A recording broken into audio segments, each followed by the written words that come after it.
up, friends? It's the Stitches. Today I have a bit of a bigger thrift flip for you.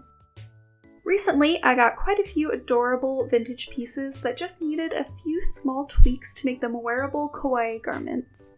I have 4 things to upcycle: an 80s bedcoat that I'm turning into a blouse, a 50s bedcoat that I'm turning into a button-up dress, and 2 garments that just need a change of buttons. Let's start with the 80s bedcoat.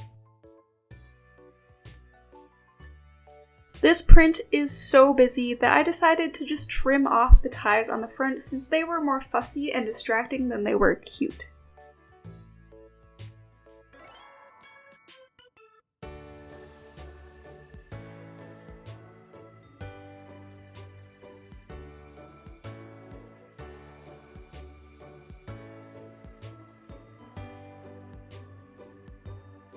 Really, all this garment needs to become a blouse is a set of buttons down the front. The buttons I'm using are these round vintage ones that I inherited from a relative's sewing collection. I come from a long line of sewers, so there's a lot of old stuff laying around that can be used.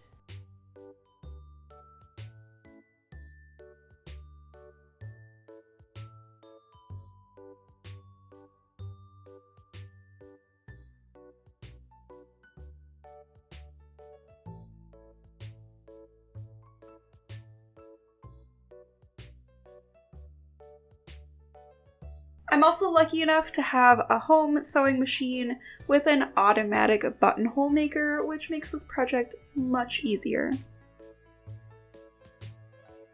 And to close up the top of the blouse, I'm using some bar and hook closures. And now it's a blouse.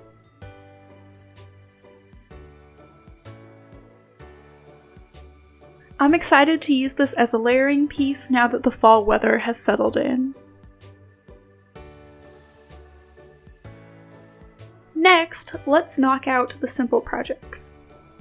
I have this pink peignoir that I hate the buttons on. This piece is so nice, and the low quality buttons just kind of make it look cheap. So let's replace them with these cute heart-shaped buttons that will blend into the lace better. Plus, not only is the lace floral, but the buttons have little flowers stamped into them. So all I have to do is rip out the old buttons and sew the new ones in.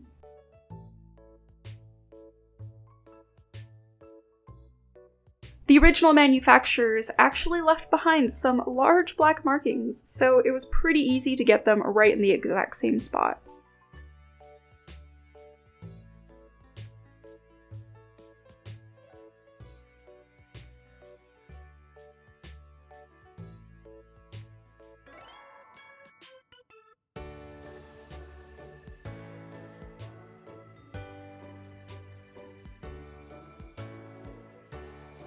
Much better.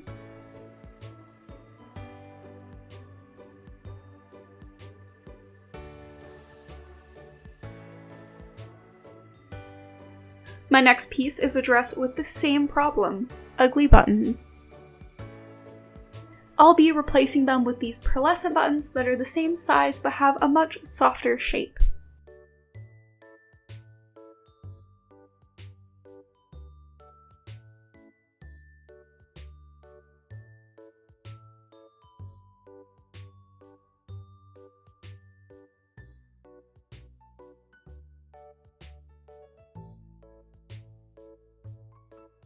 The right buttons just elevate a garment. They add an extra little something that makes a piece feel so much more special. My final piece is definitely my favorite of the bunch. This time we're starting with a pink cotton bedcoat from the 50s. It's only held shut with a piece of dead elastic and an ugly button, so we'll just take that off and, predictably, add a row of buttons to make this garment a dress. I also decided to shorten it a little bit since the length was a little awkward on me, so I removed about 4 inches. But then, While looking for some buttons, I rediscovered this bit of trim I took off a sheet to use in a Lolita dress, and I just had enough of it to line the bottom of this dress. So I cut off another 4 inches to make up for the added length of the trim. I didn't actually have any good buttons for this project on hand, so I went to a local antique store that carries vintage buttons and trims and found these, which are snaps made to look like self-covered buttons. There was a tiny bit of fabric attached to my trim, so I used that to make the perfect contrast buttons for my dress.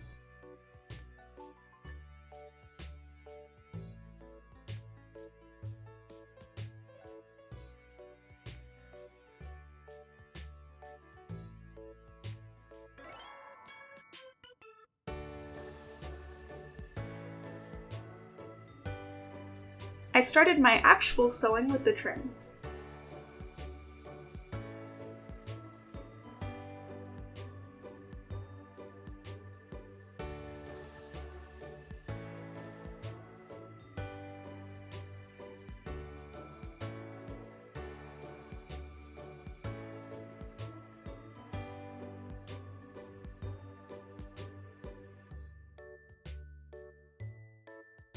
And then it seemed like a waste to have 2 random strips of pink cotton lying around, so I made the pieces that I cut off the dress into a ruffle for the bottom.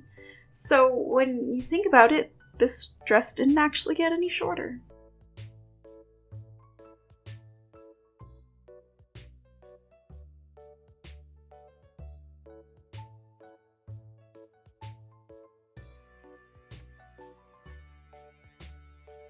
My snaps consisted of 4 pieces: the male side of the snap, the female side of the snap, the button cover, and the button.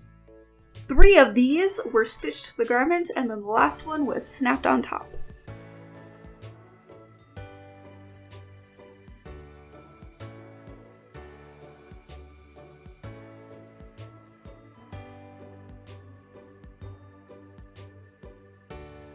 And my dress is finished! I originally bought this dress for $5, so I'm so excited to have it turn out this cute. This piece in particular would make a great base for a quilt party K look, which is a style I haven't properly worn since high school, so being able to revisit it should be really fun.